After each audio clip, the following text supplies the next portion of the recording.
I think we all know that 300 was the movie that put Zack Snyder on the map as a filmmaker. And of course, we all know that Zack Snyder is known to be a very prolific visual storyteller. Hell, even the people who hate him admit this. But why does Zack Snyder's 300 look so damn good? Especially when you consider how great this film still looks when compared to some recent films like The Marvels, or hell, even other well-received Marvel films like Spider-Man No Way Home or Infinity War, or even when you consider some older films like Dredd, another comic book film that I really enjoyed, but it also employs a lot of the slow-mo effect that Zack Snyder has, and this one came out years after 300, and though this movie looks great and the style of it is awesome, 300 still looks miles better than this film when it employs those same elements. So pretty crazy to think. And so, all these films, their visual aesthetics and their elements and their CGI, it just kind of looks, They don't look as good, they don't feel as organic, even though there is nothing organic about special effects. But Zack Snyder's 300 somehow finds a way to look and feel organic. 300 doesn't hide the fact that it was shot almost entirely on green screen. In fact, it embraces it. Where other films might use green screen to create the illusion of a realistic setting, 300 goes in a completely different direction. It leans fully into a stylized, hyper-real world. The background scenes are like a painting, deliberately stylized, often muted or saturated, with a texture that feels almost handcrafted. It makes perfect sense given the graphic novel that it's based on, right? The scenes in 300 show how the foreground and background merge seamlessly into one cohesive image.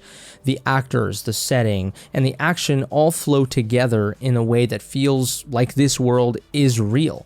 But at the same time, we know it's not. I mean, it's the most beautiful synergy. It's so fake that it looks like deliberate art. The backgrounds don't need to be realistic. They're there to enhance the mood, to heighten the drama. Whether it's a blood red sky, a warm sunset, a golden brown hue over everything, shadowy dark scenes, or a storm of arrows, everything is designed to push the stylized world further. It's not about accuracy.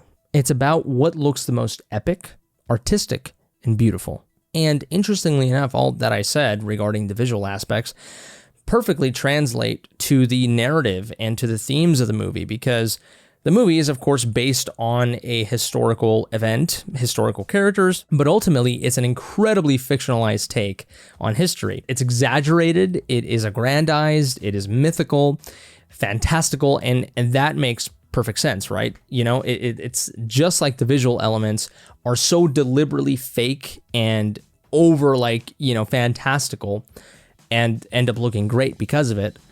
The same goes for the movie's approach to its themes and narrative, is that it fully doubles down on the fantasy and the mythical aspect, and thus it comes out a better film. And even in the film, literally, it sort of addresses that same idea, because with the ending in the movie having a huge focus on remembering the story of Leonidas and his sacrifice.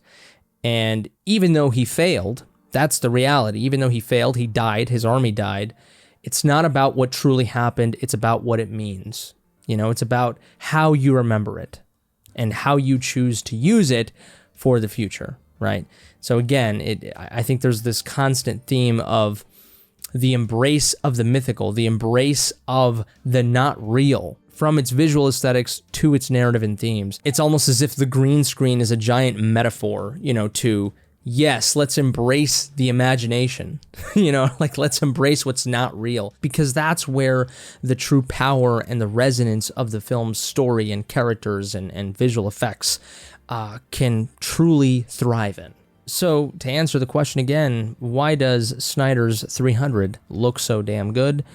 Well, because Snyder and his team weren't afraid to fully embrace the power of the green screen. Not to use it to imitate reality, but to create something entirely new.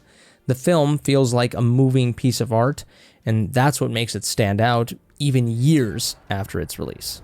300 is more than just a movie. It's a masterpiece of style.